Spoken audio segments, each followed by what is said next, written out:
I believe that it would allow me to sort of work anywhere in the world. It's sort of the reason why you'd study at a reputable university like Newcastle. 27-year-old Andreas Sklavos thought he was on to a sure thing, pursuing engineering at the University of Newcastle. In this blue-collar maritime city, it looked like a path to prosperity that would open up opportunities at home and abroad. I felt like it would sort of expand the number of jobs that are available to me. I would sort of be able to finish, have a very reputable uni behind my back with a degree that would then allow me to work wherever I wanted to. Among the first to study Newcastle University's new Bachelor of Medical Engineering course in 2018, Andreas Sklavos is now the lead plaintiff in a class action against the university. Despite promising on its website that the course was recognised by Engineers Australia, the key to the students' qualifications being recognised by employers here and overseas, in late 2020, the uni confessed the course wasn't accredited, saying an error was made in the information posted on the website about professional recognition. Initially, stress wasn't too high, but then it just sort of grew and grew and grew over the years. Some sleepless nights, stress, headaches, all the rest of it. It was very sort of troubling to sort of feel that. Andreas estimates he racked up $55,000 in HECS debt and was forced to study for an extra year to overcome the lack of accreditation. You can work without it, but your career path stops. There's a finite limit to where you can get to, as well as your ability to work overseas can be hindered. The university did eventually get its course accredited, but only for students who commenced in 2020 or later. In a statement, the university's General Counsel, Daniel Bell, said it was defending the action and denies that its published statements regarding accreditation, read in context, were misleading or deceptive. Finally, it denies that group members have suffered loss and damage because accreditation is not a requirement to practice as an engineer in Australia. Hey Isaac, can you take Remy for a walk later? Vera Lawless is another who graduated from medical engineering at Newcastle University. In 2018, she transferred there from an Adelaide university to follow her husband, who works in the Air Force. She says she was verbally assured the course was accredited. And I walked away from that meeting going back to my fiance going, this is great, like everything I could have asked for. The University of Newcastle are offering a brand new medical engineering degree, it's accredited. We wanted our design to represent the ability to disconnect and dream. We wanted to engineer something that you forgot you were wearing. We've done just that.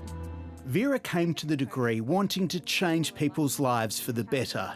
She already had a patent to her name for a medical device she'd helped design. Wanting to know how things work is a space that I was always interested in, but there was always a passion to help people. I think there's a little bit of a black cloud over the passion now.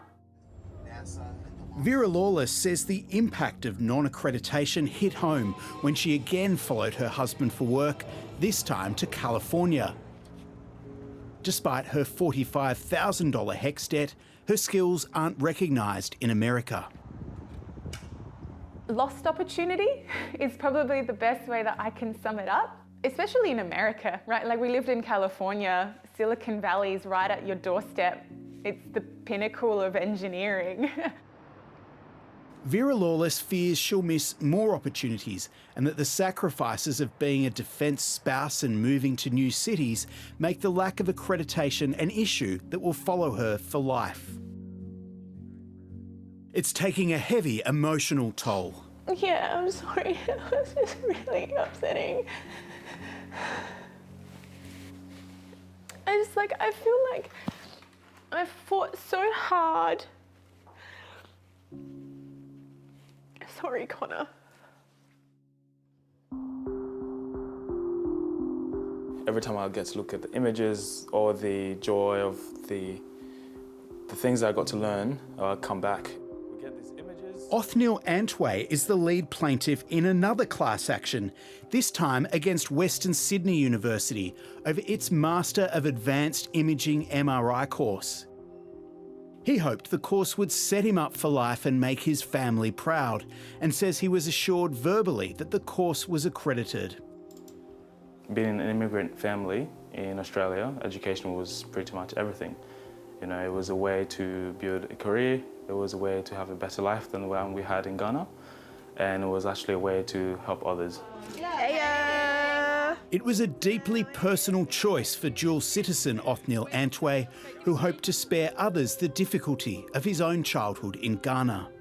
I had yellow fever growing up, I had malaria. I was quite sick a lot in primary school actually, so half of it I actually missed because I was sick. But as Othniel Antwi was completing his masters, a recruiter raised a red flag. His degree wasn't accredited with the Australian Health Practitioner Regulation Agency, APRA, and legally he wouldn't be able to work. Oh man, it was very difficult. It was just life-shattering. I didn't know what to believe. I thought it was my fault. Yeah, I just didn't know what to believe. I was in so much pain, honestly. The university suspended the course for new students in February this year. Despite having a master's, Othniel Antwi is today unemployed and in June began his class action in the Supreme Court. I ended up with $55,000 in debt just from the course alone, and that's not including my undergrad. So you can imagine how much that actually is in total.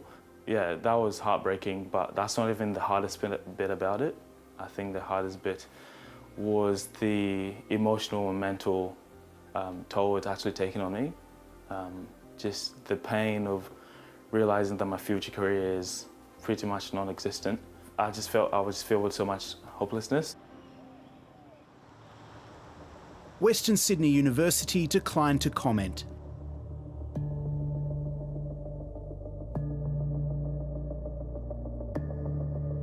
Peter Fagan is a solicitor working on both cases.